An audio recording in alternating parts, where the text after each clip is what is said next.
Welcome to this meetup um, on cloud native chaos engineering with Litmus Chaos. This is a meetup from the cloud native computing Bhubaneswar chapter, and this is our second meetup where we are going to take a look at some of the cloud native topics and concepts.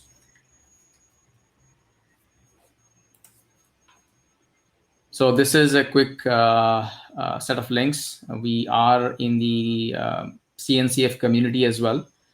We have an official page and we are also on Meetup.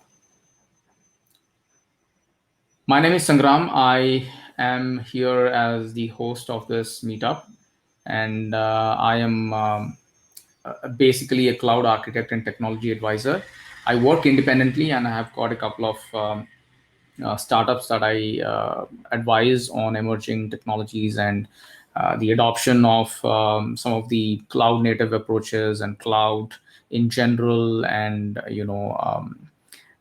DevOps and things like that, right? Selecting their stack and all that.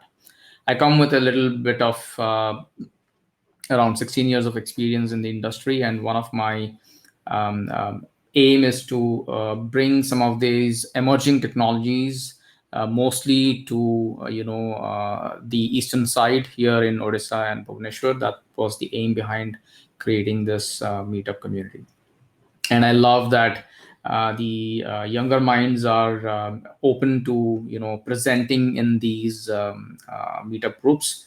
And so one of the trends that we've had in our meetup, of course, is the second one, but I prefer to have the younger minds come and talk about their experience, mostly around concepts like cloud native, because their approach to these things which are more cloud born or cloud native is very different than someone like me who would come with a bit of baggage, since we have done the transition to cloud native approaches, right? So it's good to hear what they think and how their approach towards cloud native technologies has been. Today's agenda is this. We are going to take a look at what is chaos engineering and why should you be interested. Combining chaos native and cloud native chaos engineering, calling it cloud native chaos engineering. We'll talk about Litmus, which is one of the CNCF projects, and how does it fit in the picture, a few concepts around Litmus like CRDs, how to install it, and exploring the Litmus dashboard, deploying your first experiment and all that. To take you through all of this, I have with me the speaker for the day, whom I'll introduce in a short while.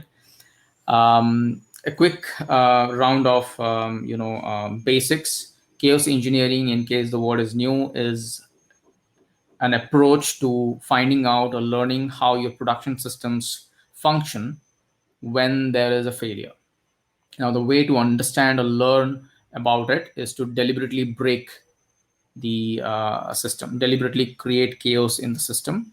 A much toned down version of that could be experimenting, which is more controlled. And there are some companies who literally inject unknown variables and literally break down the system to see how it behaves. I'll let the speaker talk more about it in the topics, of course. I get this question a lot, so I put this in my slide. I want to let you know that this project or this concept is not something that is still in the sandbox. We do have adopters. In fact, we have e-commerce platforms and social media platforms. Big tech companies use this for years now, and you can say that uh, at least the idea behind this has been there for almost 10 years now. And there are companies who have used some variant of chaos engineering since 2010. Okay. And then we have also had emerging adopters like financial companies and healthcare companies who are also looking at chaos engineering to understand how the systems behave. I talk about chaos engineering a lot in most of the trainings that I conduct, especially for the architect levels. But then here we're going to focus more on the cloud native side of chaos engineering, and more specifically talk about the Litmus project. So with that, here's your speaker for the day. His name is Sayan, and he is a software development engineer at Chaos Native. He is a contributor to Litmus, and he helps design, architect, and execute Litmus Web, with precision. And he's passionate about development. Talks a lot about these, concepts, and he loves breaking stuff. So we'll learn from him how you can break stuff in a more of a learning mindset, right? So with that, Sayan, it's over to you, and thank you for taking up this meetup session for us. Thank you for inviting me. This is great.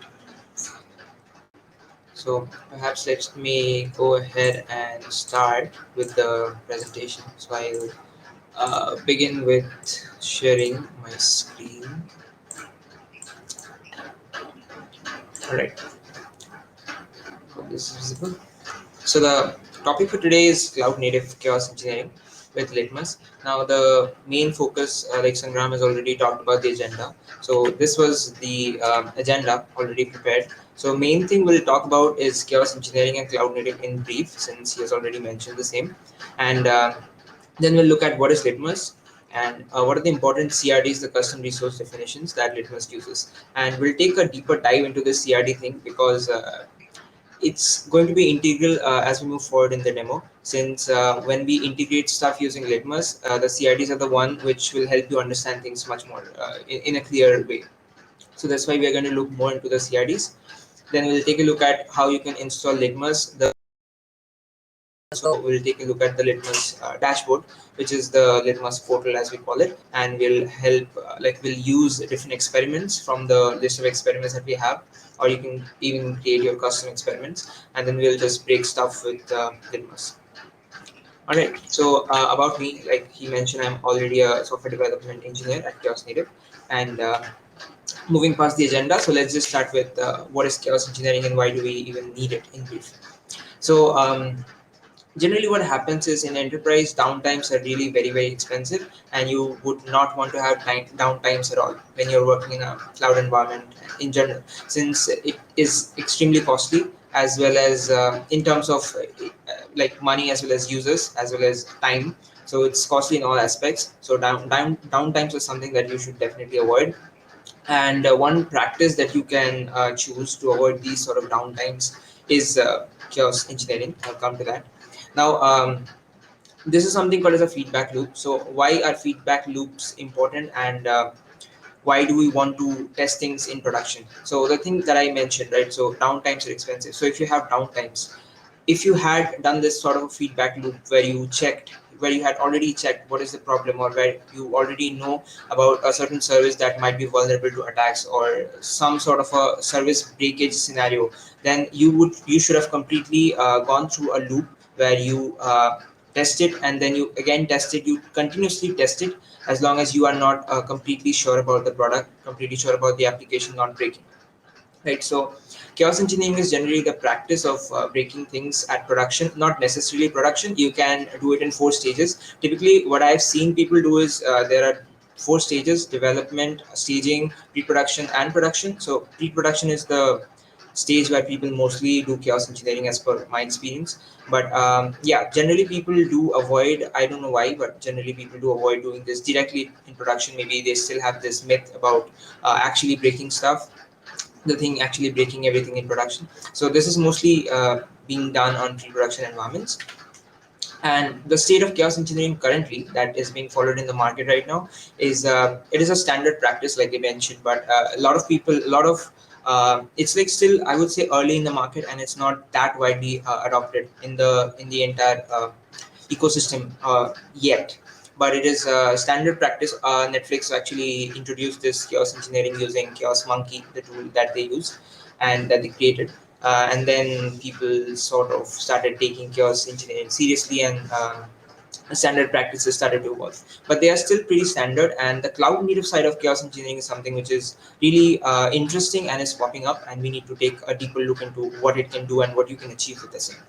So also it's limited to experts and enthusiasts, as per If you see the like if you see a normal work environment, you won't see people just randomly going and doing chaos experiments, but you will see tons of job roles or chaos or like general software engineers, software development roles, because people are more prone to doing development rather than these sort of testing.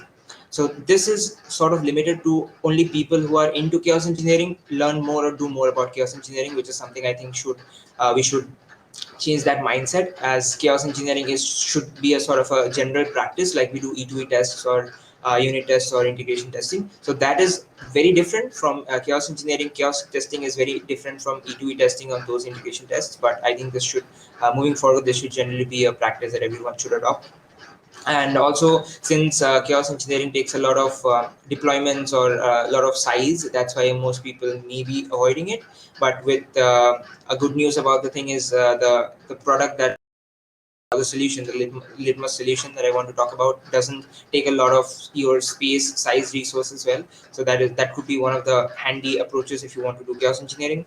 And also, if you have already faced the problem of a downtime, or if you have ever gone through this where your production environment has broken up for some reason, then you would definitely want to consider it. All right. So typically, the way it's done is using game days, and game days is something like you can call it like a fire drill or so, where it's like a planned method or a planned activity where a lot of people, the employees of a company, inject chaos intentionally in a safe environment, so that the thing, even if it breaks for some reason, it's in a safe environment and you don't lose your data or harm any of your clusters. So that is what game days, and really integrate this into CI/CD. Also, it's very much common for SREs to use it. Not all development roles or all developers use it. It's mostly tethered to SREs, in my opinion. And also, if your industry is planning to do it manually or in some sort of a planned way, then yeah, this is mostly done in manual planning or execution, and so forth. But like I mentioned before, moving forward in the process, I think this should be a natural thing to do chaos engineering more regular. And it's even better if you could use it in a cloud fashion, in a DevOps fashion somehow. So the current chasm, I would say, in the market, in the Kubernetes market, is mostly towards the mainstream. So Kubernetes is already taken up a lot of the market right now. So this is where Kubernetes is at the moment. So most of the people have started using Kubernetes. Most of the industries are using Kubernetes for their cloud, for the container orchestration, and for to build their own solutions. But in terms of chaos engineering, I see chaos engineering still as a part of the cloud native side of chaos engineering, still very early in the market, and more people are really adopting it as we move forward. So this is really a good time if you want to jump into chaos engineering as well as the cloud native side of it. So cloud native. Now, what I want to say about cloud native is something which leverages the concept of cloud computing, and you build your solution on top of that. So you have all the concepts, all the advantages of cloud, and you build on top of that. So according to me, according to chaos native, the principles that should be there in a cloud native chaos engineering uh, it should be open sourced, obviously, because the reason why, because whatever you're developing, right, so whatever the chaos solution that you're developing should have a global approach to it, should be visible and transparent to the community, so that everyone can see your solution, everyone can contribute back. So it should be a back and forth process, not me making it private and doing it myself. So that's what I believe. And post that, obviously, community collaboration, which is again a part of the open source. If you make it open source, you're supposed to get a lot of issues generated, as well as a lot of contributions. And in terms of APIs and lifecycle management, we want to keep that open as well, since it should be visible to the users what APIs are being used and what is the management that we are kind of doing. In terms of observability, we use Prometheus and Grafana as of now, but open observability means we are not stuck to it, or we are not only related to, not tethered to Prometheus and Grafana. We can have as many, you can choose your choice of observability, and you should be able to add it to your solution. So that is what is the meaning of open observability. And GitOps is essential feature which should be part of this entire cloud native concept, since Git is primary development tool for a lot of people, as in I would think 90% of the people. So integrating GitOps as a feature in cloud native chaos engineering is vital in my opinion. Now let's talk about the solution, which is Litmus. So what Litmus is, it's an open source cloud native chaos engineering toolkit, which provides you all this different this different features that I just talked about in cloud native chaos engineering. So it has open source, it is open source, it has GitOps enabled, it has open observability, as well as the entire thing is has a lot of community contribution. Apart from that, Litmus also is our CNCF sandbox project, and it is been getting a lot of traction recently, and it has a lot of 48 chaos experiments as of now, and a lot of Slack members, and a lot of people are like really into it and like contributing back and forth. So this is a really good, like we're getting a really good amount of community traction, as well as we are adding more and more features as we go because of the community and the open source contribution, like I mentioned. So yeah, moving forward, this is the most important part is the CRDs that I mentioned. So what are CRDs? What are this whatever you're seeing in the screen right now? What does this thing like this mean? And how would we actually go about implementing the same, right? So to start with, I would be very brief about what is a CRD. So CRD is a custom resource definition, which is basically Kubernetes allow you certain resources, but what if you want to expand on top of those resources and you want to create your own solutions? So that is where custom resources come in place. So what custom resources does is, let's say you have a Kubernetes resource, you want to build on top of that resource, so you create a custom resource and you put that resource which Kubernetes already allows, which already offers, and you expand on that resource to create your own solution on top of it. So the definition, the YAML file that you have is called a custom resource definitions. So these are the different, that is what a CRD actually means, a custom resource definition actually means. Growing on top of the solution, the resource that Kubernetes already provides to create your own solution. Now the three important or primary custom resource that Litmus offers is, I would say, the chaos experiment, the chaos engine, as well as the chaos result. So these are the three primary ones. I'm going to talk about each of them, and this part will be integral so that you can understand things easier in the demo as we move forward. So what happens is, generally we have this hub, which, let me just open it up real quick. So the hub, generally what we mean by hub is it's like a factory of different experiments, different chaos experiments that are there, and you can of course contribute more if you want to add to it. So this is also open source. Now, these are the different experiments, the different chaos experiments that you can run on top of your application. So you have any application like an Nginx application or any other application, and you want to run any chaos experiment on top of it, you can choose from any one of these lists, and that application will actually, that experiment will actually run on top of the target application that you chose. So that is what hub symbolizes. And then there's something called as a chaos experiment. So if you click on each one of these, or any one of this, you'll find that there are three things, which is the chaos experiment, the service account, the RBAC, and the chaos engine. So this is the chaos experiment, the one that I'm going to talk about right now. So what is a chaos engine? So a chaos engine is a list of all the different tunables, or you can call it as a low level definition of the chaos of the experiment that you want to perform itself. So let's say you want to perform a pod delete operation. A chaos experiment YAML is something which has all the lower level definition of a pod delete experiment. If you want to conduct some other experiment, the chaos experiment YAML would have all the definition and tunables of that particular experiment that you want to apply. So that it's that, and then you would have multiple, so all the default values would be automatically populated when you choose a pod delete, so like the target application and those things. Now what happens when you go a little bit down in the chaos engineering, in the chaos engine side? So what chaos engine does is, let's say you have an Nginx application running on the background, you have deployed it already in your cluster, or you're running any other application in your cluster. So chaos engine actually binds both your target application with the chaos experiment. So it is the crucial CRD which actually helps you attach the two. So it finds the particular target application that you want to target this experiment on, and it binds the chaos experiment with your chaos with your target application. So that is what chaos engine is. And the another major topic is chaos operator. I'll come to chaos result. Another major topic is the chaos operator, which is the, you can call it as the head, the brain of everything, because it spawns multiple other services or dependencies, which actually helps run the chaos experiment. So Chaos Engine has something called as a service account. So the service account is what is responsible for generating multiple chaos runners. So what Chaos Operator does is it actually continuously keeps a watch on this Chaos Engine, this resource.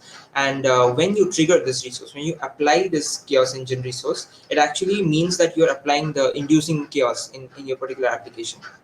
So when the chaos operator keeps a watch on the engine, whenever it is triggered, what it does is it spawns chaos runner pods. So what are chaos runners? Chaos runners are pods which actually run smaller chaos jobs, which actually run multiple jobs. So number of jobs is determined by what is the amount you have mentioned in your chaos engine. So these are all tuned. You can, these are all tunable. So you can create as many experiments or as many number of you can define the time limit you want the chaos experiment to run. You can define how many jobs you want to spawn. These are all tunables that are present in chaos engine, and like based on what you have tuned in your chaos engine, the chaos runner pod, which is generated by the chaos operator, would be spawning those different resources, those different chaos jobs.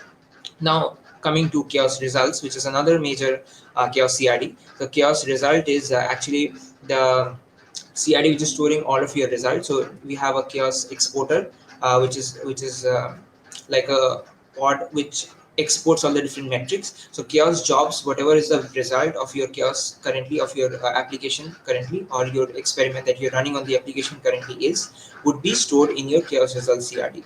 So these are the three things which are tethered together. I know this is a little bit complicated to understand right now, but as soon as we move to the demo, this will be quite easy, very easy when we get to know about this.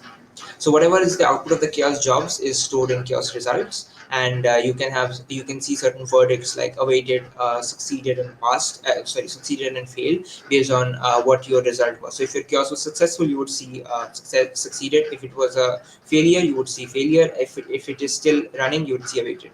So these are the three outputs that we get in the chaos results, and yeah, so that's that.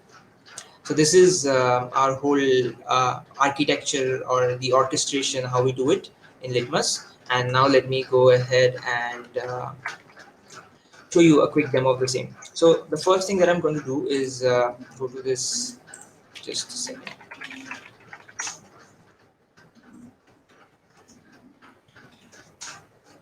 So yeah, so the first thing that I'm going to do is show you the demonstration of how you can do the how you can induce chaos in your application using just the terminal. So this would be the Litmus core services. So this is 1.13 version of Litmus, that is the current core service version. So with this version of Litmus, with this core Litmus, you can induce chaos in your application directly without the use of any portal or anything. Later, post this demo, I will show you another demo in which you can use the Litmus portal to induce chaos, and with the portal you would get a much better visualization of your workflows, much better visualization of your chaos, and also the results as well as the analytics and teaming features. So you would get tons of extra features when you visit the when you actually get to know about the Litmus v2 beta version that I'm going to show right after this, which is the portal version. So this is the simplified version where you just get to know about the inducing chaos with your basic Litmus core services in the terminal, and post that we'll take a look at how you can run your own portal in your local setup, and you can get your chaos up and running. So to start with, I'm going to use Katacoda, since Katacoda is a online cloud sort of a tool where you get a virtual cloud environment where you can perform cloud operations. So in this getting started Litmus scenario, what I have is a basic Minikube instance running in the background. So if I start the scenario, I would have the environment set up for me, which is a basic Minikube setup. So let me just quickly verify if Kubernetes is configured on this.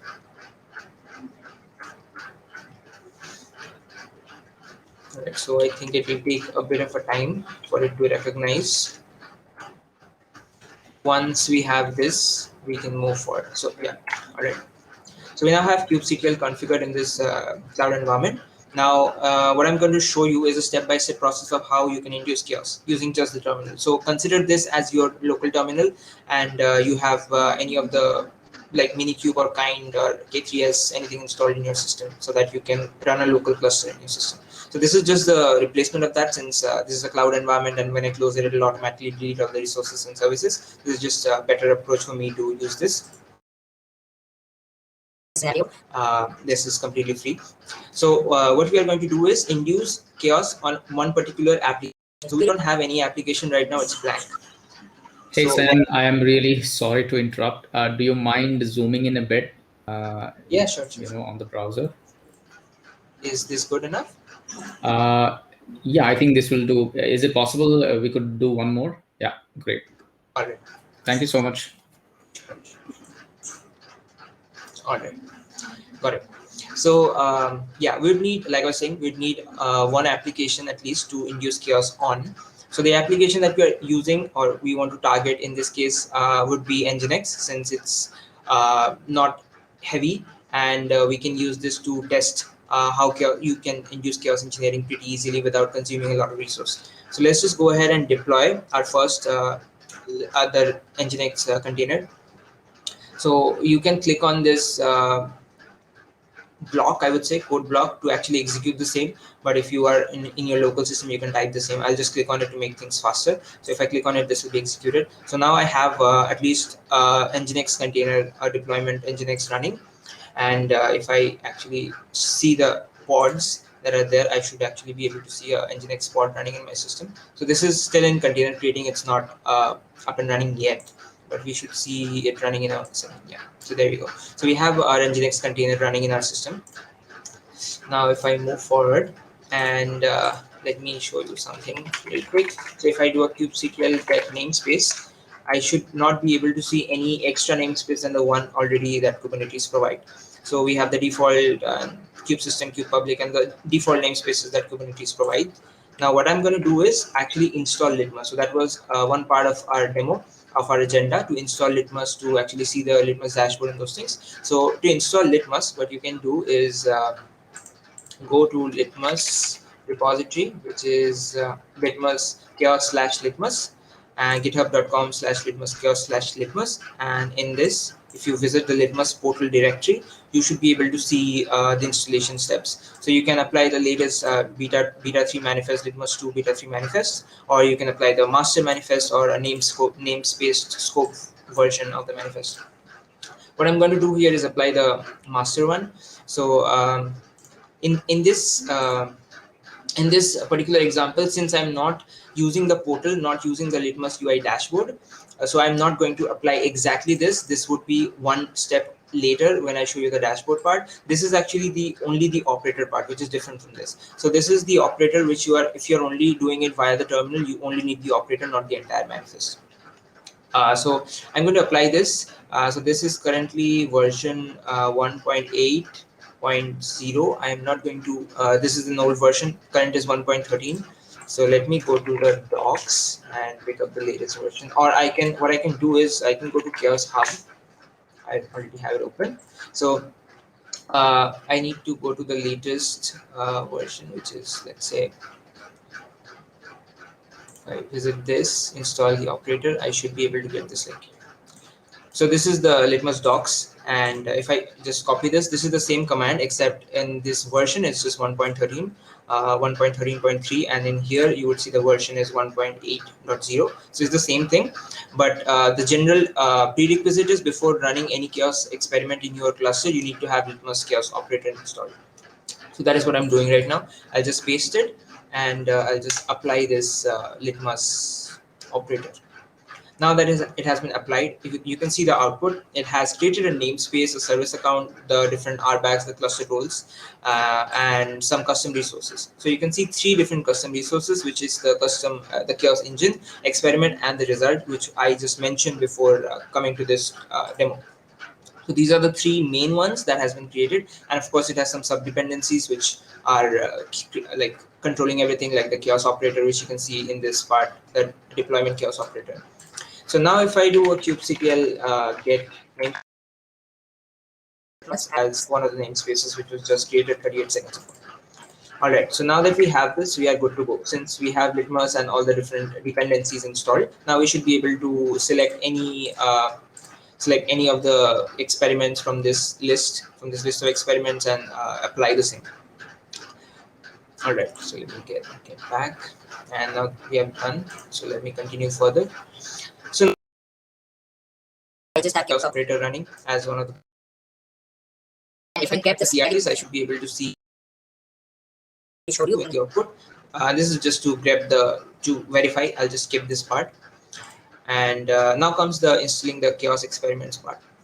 So to install the chaos experiment, we have to figure out first which experiment do we want to run. And in this case, since it's an nginx pod and the easiest experiment to run is pod delete, we'll just go with pod delete for a demo purpose. So we'll just select the generic pod delete experiment. And here are the different steps that you need to see. So this is the install chaos experiment, RBAC and sample chaos engine. Now, like here it's mentioned, you need to install the chaos experiment first. If you remember the flow of the presentation as well, so you need to do a chaos experiment first, then the chaos engine, and once you apply the chaos engine, it binds the chaos engine binds the target as well as the chaos experiment together, and whatever the output is gets stored in the result. So this comes at the end, chaos experiment comes at the first, engine at the second. So let's get this thing running again. So I'm not going to use this because it's an old version. I don't want to have conflicts. So we need to install the chaos experiment, so we need to choose the experiment first. I chose pod delete here, so I'm going to apply this chaos experiment. So this is of course tunable, so you can tune this according to your preferences. You can just download it using wget or something, and you can save it to a local YAML and then apply the modified YAML if you want to. I'm just going to use the default settings. So what I'm going to do is paste this and just install the experiment. So what it does is it doesn't trigger your chaos experiment yet. It just installs the same. It just installs it in your system. So now if I do get chaos experiments, I should be able to see pod delete as one of the experiments. Let me just clean this up and try this again. So I should be able to see pod delete as one of the experiments that I already have in my cluster, but it's not induced yet, injected. So we haven't injected chaos yet. It's just there in our cluster. So now let's continue. We need to set up an RBAC, which is the next step here, installing the service accounts. Since service accounts, the RBACs are service accounts are what is needed in order to spawn the chaos runners. So if you take a look at this diagram, you would see chaos runners. Service accounts are the one who actually spawn the chaos runners, who spawn the chaos jobs. So we need the service accounts in this case, in all case I mean, so that it can generate the chaos runners. So let's install the service accounts. We'll just copy this and go back to our category environment, and we'll just apply this RBAC. So it'll bind all the different roles. So we have pod delete service account created and the different role bindings. Post that, let me continue further, and this is something called as annotation. So what annotation does is it's a really interesting concept. Annotation is actually a way to minimize your blast radius. How is, let's say you have multiple matching labels or multiple stateful sets using the same sort of connect or a label selector or any of the, like you're using the same sort of metrics to label all of them, right? So you have multiple stateful sets, so you have deployments who are using the same sort of label selectors, or you're selecting them in some way. So if you induce chaos, let's say with a certain app label or a certain name or a certain selector, then it has a possibility of targeting a lot of the similar resources, right? So what you can do is you can use annotation and you can turn it to true. So what that will do is it will only check the chaos experiment. The operator, I mean, would only check for those YAMLs or those services, those stateful sets or deployments which actually have annotation turned to true. So it will only target that particular application, that particular application. So it helps you minimize the blast radius in that aspect. So we'll just go ahead. It's a good practice to turn annotation true. So we'll just go ahead and turn the annotation true. So now it has been annotated. if we continue further, and this is just this is like a verification step where if you do get pods, you would only see nothing running, just the nginx pod casually. Now if I induce the chaos, this is the part where I actually trigger the engine. So the engine, like I mentioned, was the second part. So if I go to the chaos hub and I select the engine, I copy the engine, and this is just the engine's URL, the link which you can use to download the engine and tune it as well. So I'm going to use kubectl apply -f and the engine's link. So this is the default parameter, default tuning the engine has. And once I hit enter, chaos would start injecting on the nginx application that we have deployed. So now once I do this, it has been created. Let me quickly go ahead and empty this and watch the pods. So like I mentioned, the service account created a runner. So we have the chaos runner, and this runner is actually creating all these different chaos jobs. As you can see, there's a pod delete. So this hash will randomly change. So this is one container that is being created of what delete, which is this is the chaos inducing container. So it is currently creating, it is running now. What, since it's running, it's inducing, it's deleting the pod, right? So it will delete the main pod, the nginx main pod, and this is terminating, as you can see. So how can you determine if a system is resilient or not? Since it's terminating, you can see it's already created a new deployment, a new pod, nginx pod.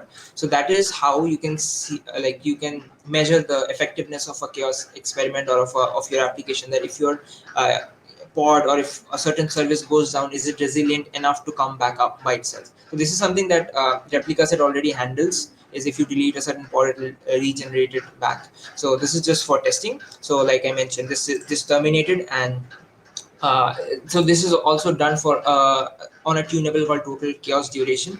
So if for this the total chaos duration was 60, I believe 60 seconds. So once 60 seconds has passed and your application has been you have induced chaos for at least 60 seconds, after that it will delete all the chaos resources. So this is also something called as revert chaos, which is another pod that we use to delete all the expired chaos resources so that it doesn't bog your application down or something. And reverting the chaos, it will bring back your application to its original state, so it's safer in that manner. So now that it has been completed, the pod build experiment succeeded, and we still have the nginx container running, the pod running. You can see the age is pretty new. It's like this, since this is a new one, since we terminated it twice, the chaos terminated it twice. Now, if I close this watch and continue and see the chaos result, which is the final CRD that we want to talk about. So if I describe the chaos result, I can see that this is the log that is being printed. So the 107 seconds ago, it printed that it was awaited, but the new logs, the recent one printed that the result has been passed and our chaos is successful. So you can see in the history, the past runs is 1, and probe success percent is 100. So probe success percent is another thing which is quite a detailed topic. So I would brief about it a little. So probe is something which can be described as a pluggable check in your application. So let's say if you there are multiple probes in our scenario, like HTTP probe, CMD probe. So let's say you want to check something in between your chaos, or you want to check something at the start or at the end, or both ways. So you want to check a certain HTTP connection or hit a WebSocket when this chaos starts for a particular experiment, that you want to check if the response is coming at the start of the chaos and at the end of the chaos. Then you can introduce a probe into your application, and you have to select a method for the probe to execute. So there are a couple of different methods, like SOT, start of the chaos, EOT, end of the chaos, and there's edge method, which is actually both start and both the start and end of the chaos, and the other two are continuous integration. So like as long as your chaos is running, the probe will continuously keep on executing in between your chaos experiment. So yeah, there's a multiple ways. If you don't select any probe, this is what happens is if your experiment passes, the probe is returned 100. If your experiment fails, the probe success percent is 0. So yeah, that's that in detail, and that concludes our first demo about how you can do it with just the terminal and the chaos, just the chaos operator, Litmus chaos operator. Now let me finish this and close this. Now what we're going to see is how we can do the same in our own local developments, like our own local environment. So what we are going to do is I'm going to spin up a terminal, and let me just increase the font of this to maybe I think this would be good enough. And yeah, all right. So what I have here is I already have kubectl running. Like I use minikube, so I already have minikube running. So if I do kubectl, I should be able to see the normal kubectl response. Now the main thing that I showed you just a little bit ago is in order to install Litmus, you can choose any of the manifest, the latest manifest, or you can also use Helm. In this case, like we have mentioned here as well. So you can use a Helm, and if you want to introduce a Helm chart, and if you want to introduce your own personal custom chaos, you can either use our own chaos hub, which is public that I just showed you, or you can create your own chaos hub and use it, or you can even use your own private chaos hub, chaos charts in a sense. So these are the three ways. So you can of course use Helm. For this demo, I am going to use the manifest, the normal master manifest. So I'm going to copy the same and paste it here. So now that I've applied the latest manifest, it's just doing the same thing that you saw in that cloud environment as well. But here you'll see a couple of more things like config map and the stateful sets. Mongo has a stateful set. So Mongo is what we use to store all the different data related to the results, as well as the workflow data related to whichever workflow has been executing.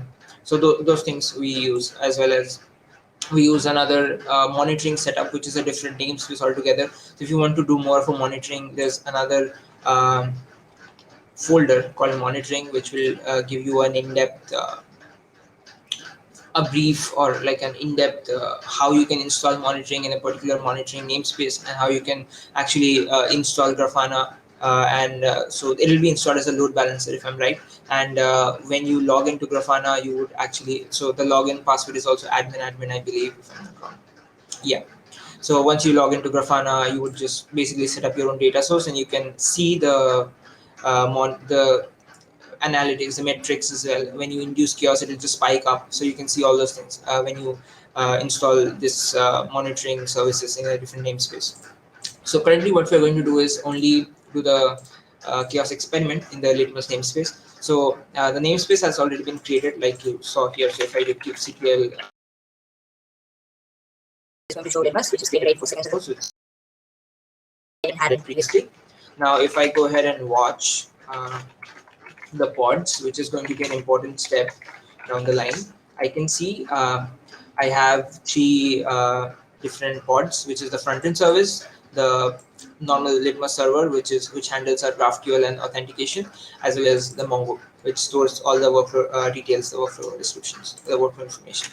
So I'm going to keep the watch command here, and we are going to come back to this once we install Litmus. So this is just installing the manifest. Now we want to actually run the front end, and what we'll do is it will create tons of other services like the subscriber, the workflow controller, and tons of other services which we actually require. So services like Argo CD, which is what we use to like create our workflows, generate our workflows in the front end. So we'll do all of that. So for that reason, we'll just keep it open. I'll just open a new tab here and do kubectl get services in the Litmus namespace. I am doing this so that I could get the front end port. So if you're using any sort of a cloud environment, if you're in AWS or any other cloud provider, what you can do is you can open it wide, and you can take your node IP. For this case, I'm just going to use my minikube IP. Minikube IP is this. So I'm using my minikube IP. For your case, you can use, if you're on any cloud provider, you can use the node IP of your particular cluster, and the port or the front end service port. So this one. So I'm going to use my node IP, and I'm going to take this port, and that should open up my front end service.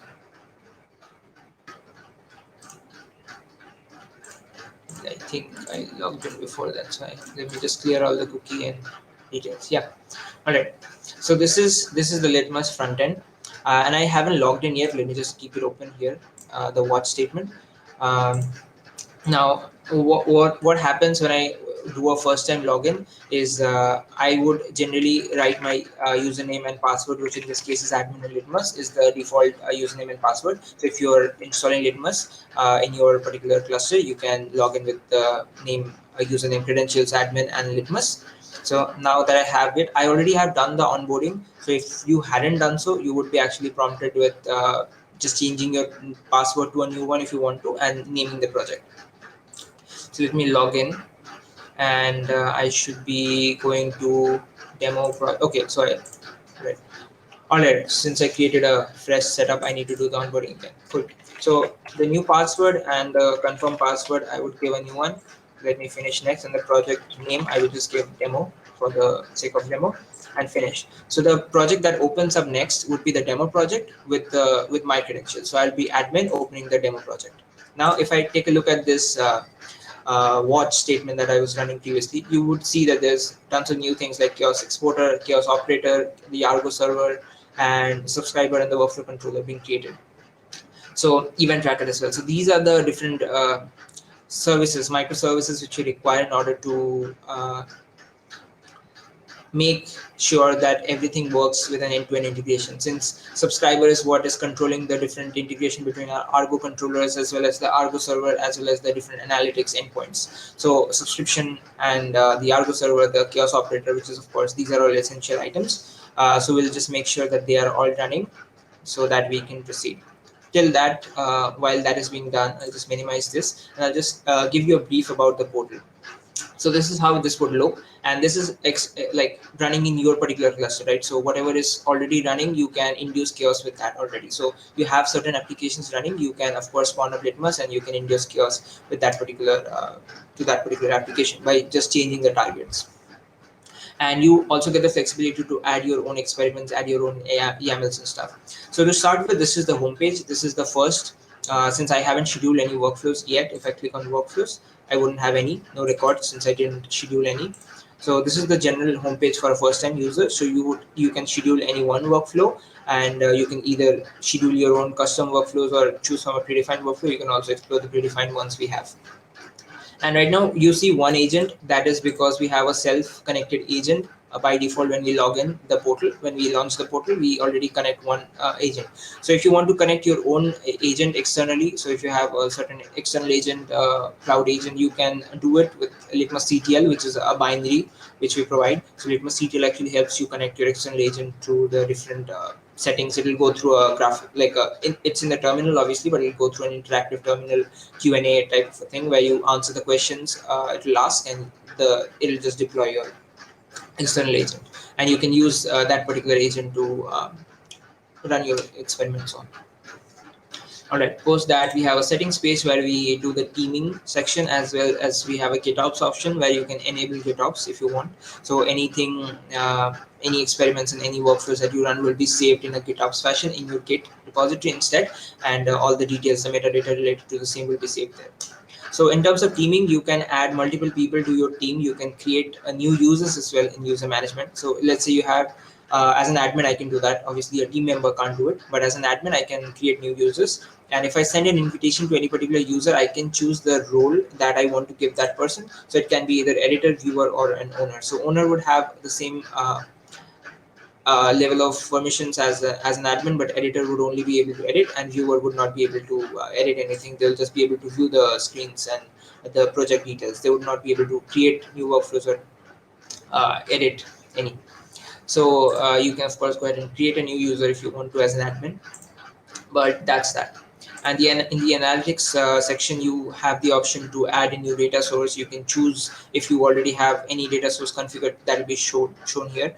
And you can, if you had run any of the workflows, you can see all the details here, and clicking on that will actually show you the analytics of that particular workflow. So you can click on multiple ones and you can see a comparison of how all of them performed and those things. So we'll just quickly move forward with this one. This is my hub. This is an important section because like I mentioned, this chaos hub is the same thing essentially. So whatever you see here, the different experiments that are present in the chaos hub is present in here as well. So if I click on this view option, you'll see all the different experiments are here as well. So this is by default what you get when you install the portal, Litmus portal. You would get all this chaos hub experiments by default. Now what if you want to create your own hub or your own set of charts or experiments that you want to use for inducing chaos? You can do that by connecting a new hub, which we'll do a little later.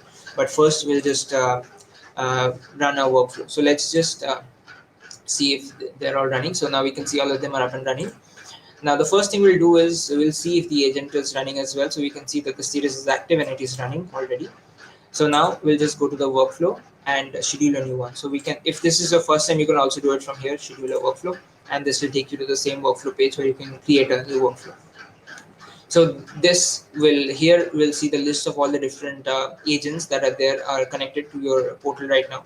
Currently I have only one self agent, so I'm seeing this, but if I had 5 or 4 different agents, I would be seeing them all, and I can choose which which particular agent I want to induce that chaos on. I could select to start the chaos workflow on. So whatever result will be stored on that particular agent side. I am selecting self agent for this one, and once I select next, I should be given 4 different options. So I can either choose from like if I am an expert and I already have a YAML predefined, like a template or created YAML already created with my own custom configuration, I can of course just click on this and add upload the YAML. I can drag and drop it or upload it. But if I have my own my hub configured, I can just click on this and select whichever hub that I want to choose from. We'll do this in a minute. And if you already have a certain experiment which is maybe may or may not be predefined, it can be a custom one, it can be a predefined one. But if you have a certain experiment with certain tuned settings which you want to keep as a part of a predefined template. So let's say you want a pod delete but with a different configuration and with different sort of labels and stuff which you want to induce later on, but you want to keep that saved somewhere so that you can use it again and again. You don't want to modify the same thing multiple times. So you can create a template out of it, and all the different templates that you create would be saved here. Currently I don't have any, so there's no template available, and these are the list of all the predefined experiments that we already have. So there are 3. The sock shop is a pretty famous one. We have a Q proxy, and we have a potato head, which is recent.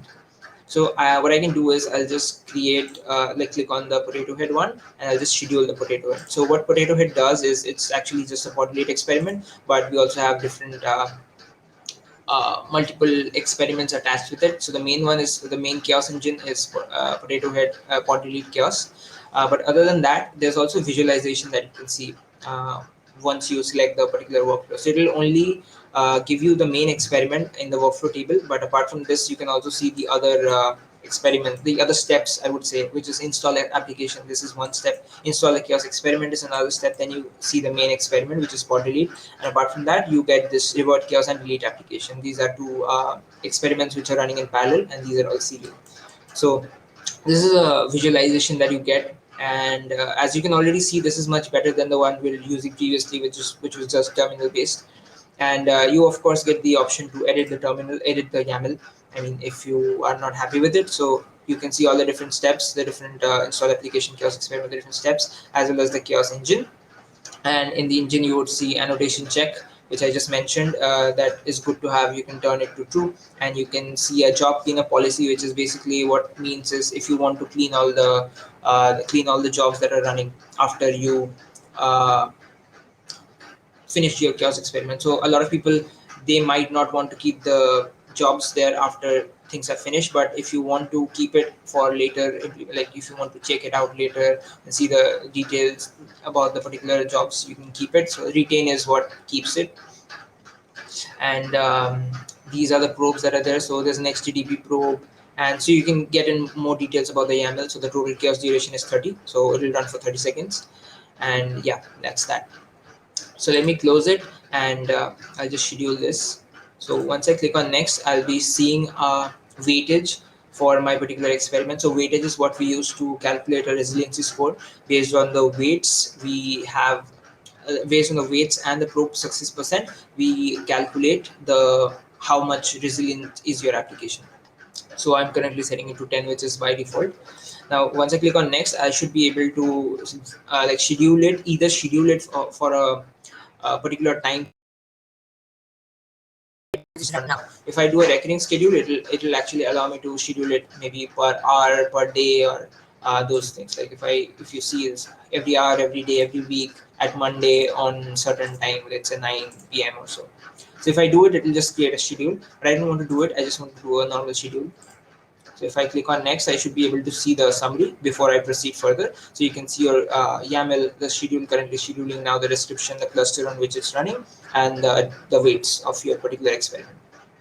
So now that I am okay with it and I'm fine, I just do a finish, and my new chaos experiment should have been successfully triggered. So if I go to workflows, you can see that this particular experiment is running, the status is running, and there's a small bug right now which will actually not let you see the exact RR, because we are facing some issue with the subscriber currently at the moment in the development team. So this might be a little mismatched. The resiliency score would not exactly be same. But if I click on this, you should be able to see a graph view of the same, of the different, like what is currently running and what is the pending. So this means pending, this means running, and green means succeeded. So while this is running, let me actually go back and let this finish. And while that happens, I'll talk about Chaos Hub, what it is, and how you can like create your connect your own chaos charts. So like I mentioned, chaos hub is the same as this public hub that is already available for you, but this connect a new chaos hub is something which is new and different. So what I've done is I've created my own repository which is called demo chart. So this is just a fresh repository, and in order to actually use this template, the only criteria, the only requirement I would say is you have to have your charts laid out in this format only. So you have to call it charts, and inside of it you can put any number of charts that you have. So currently I just have generic and code DNS. So if I add this, I should be able to see this these two uh, list. Yeah, available. Let me connect it. I would give experiment. So public you specify and the branch master, but let me still cross verify. Yeah, it's master. So now if you can, of course, you can also create a private hub if you want to. So let's say if your repository was private, you just have to provide either the access token or the SSH. You just have to deploy a key, SSH key, and that should be fine. So I'll just keep it public for now. Let me just submit it, and I should be able to successfully deploy. So if I go to my hub section now, I should be able to see my demo hub. And if I view this, I would be, now you can see there's a lot of experiment, but this was not there in this repository, right? So why? It's because it is having this generic folder, and generic actually has lots of experiments. So it will only take this one particular experiment. So if I filter it on basis of code DNS, you would see there's only one, which is code DNS pod delete. And if I click on code DNS, there's just code DNS pod delete. These are different metadata. These are not experiments. These are the chart service package YAML experiment YAML. This is the main experiment that is there. So that's why we have one experiment only in this. All right. So all right, let me just go ahead. Now you can see that this is running. It is still running. All right. So if I go ahead and schedule a new workflow, I would be using the new My Hub that I just created. So if I click on select a My Hub, I would be able to see Demo Hub right here. So if I click on Demo Hub, Demo Hub, I should be able to schedule a custom workflow. So I'll just call it custom. I can keep it capital. So custom or delete, let's say, and click on next. So I don't have any experiment as of now because it's a custom workflow. So what I can do is add a new experiment, and it'll show me the list of experiments from that particular hub only, from that chart only. So I can select pod delete here. Where is pod delete? Yeah, so generate pod delete. If I click on done, I should be able to see just this one experiment, and the revert schedule is set to true. So that means whenever I schedule it with a true revert schedule, it will just delete my experiments after it has finished. So I'll just make sure it's true. I'll just keep it true for now, and then just the weightage and schedule and everything is perfect. Now if I go next, and I can of course schedule it. I don't want to schedule it, but let's just schedule it. It doesn't matter. All right, so finish it. Custom pod delete is still has been scheduled and it's running. So this experiment is, I mean, a part of the custom chaos hub that we just created. Now, another amazing feature that I wanted to demonstrate is, let's say the pod delete, right? So we had some like the experiment came with this GitHub repository, right? In this custom chart. So the MyHub feature actually syncs your app, like GitHub URL, the GitHub repository, with your particular hub that's there in the portal. So if I go ahead and change the generic pod delete experiment to something, let's say I change the engine YAML to something, let's say the total chaos duration, or let me just do something else. Let me just change the duration from 60 to 30, and also, did it not work? 30. And also let me just give it a new label. Let's say type is demo CNCF, demo hyphen CNCF or something. This is okay. So let's say I just change the label, right? And I just commit my changes. What would happen is, I have updated the engine YAML in this case. The chaos engine has been updated, and if I go back to my portal and I sync it, so if I refresh hub, it will actually sync with the new changes that I've just done in Git. So if I schedule a new workflow now, and if I choose the same hub, demo hub, and if I just let it be demo for the time being, and if I just select the same pod delete experiment that I changed, and I see the YAML for that, I should be able to see the changes in the chaos engine of that particular experiment. So this is chaos experiment. If I go down, I should see that my label has changed to type demo CNCF, and my total chaos duration is 30 instead of 60. So whatever I changed in GitHub was not this. Whatever I changed in GitHub was actually synced to my local Litmus repository, Litmus deployment as well.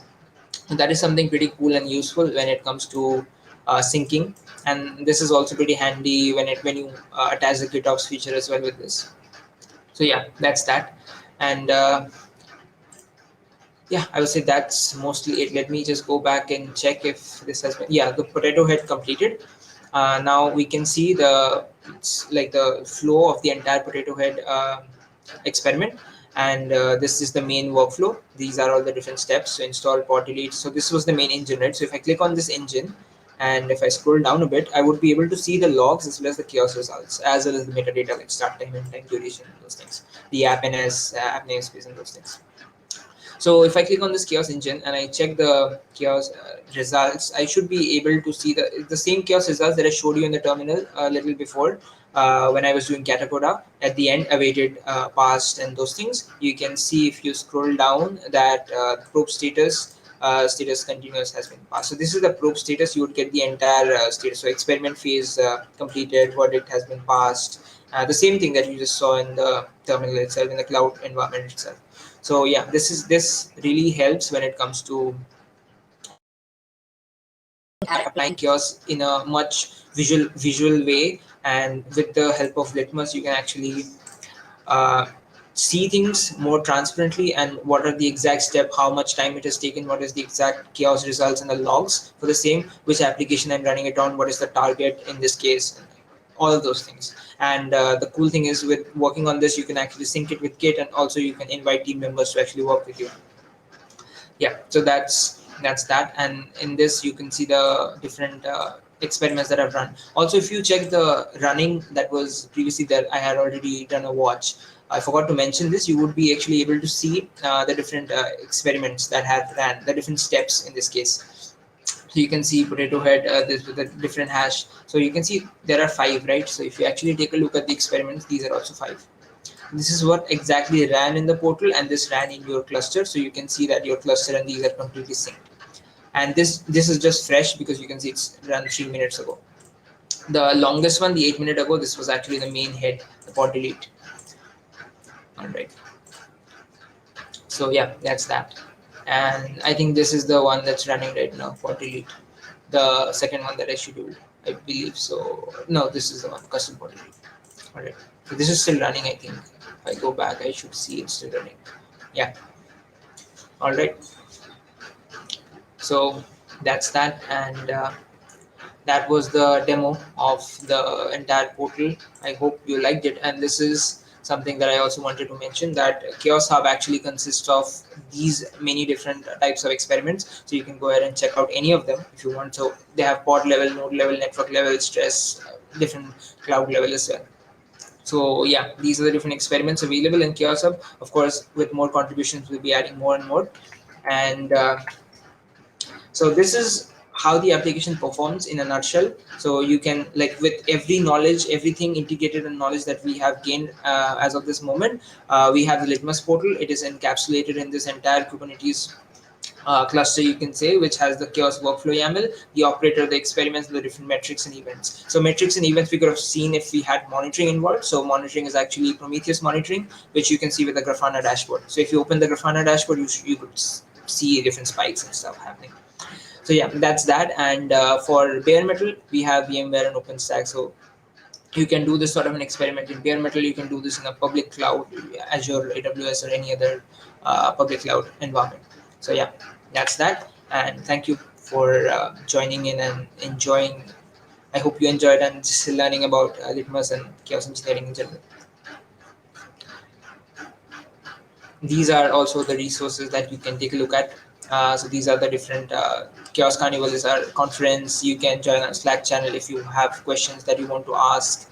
You can also follow our blogs and different YouTube channel where you can get to learn more about Litmus. So these are the references.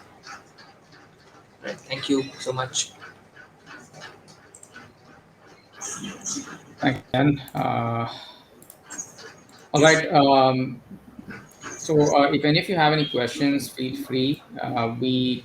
The event hard stops in the next 15 minutes, so we still have some time.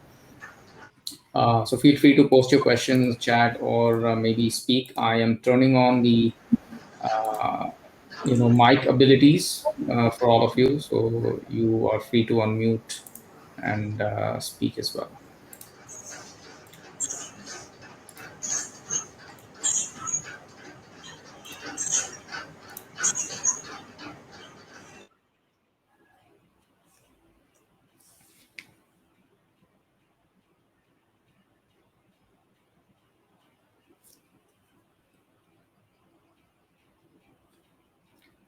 All right. So if there are no questions, we really appreciate the time that you have taken out to attend this meetup.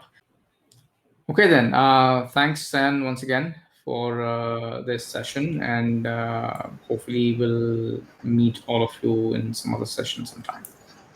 I really appreciate it. Thank you for having me.